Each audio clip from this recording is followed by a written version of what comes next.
Meaning of inside of. Inside of.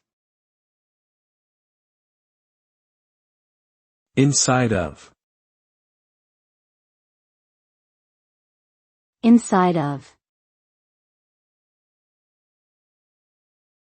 Inside of.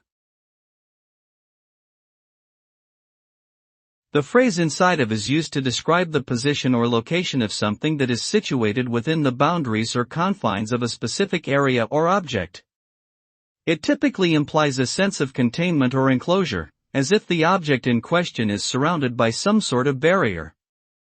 The phrase can be used in a variety of contexts, from describing the physical interior of a building or vehicle, to discussing more abstract concepts like emotions or ideas that are contained within a person's mind.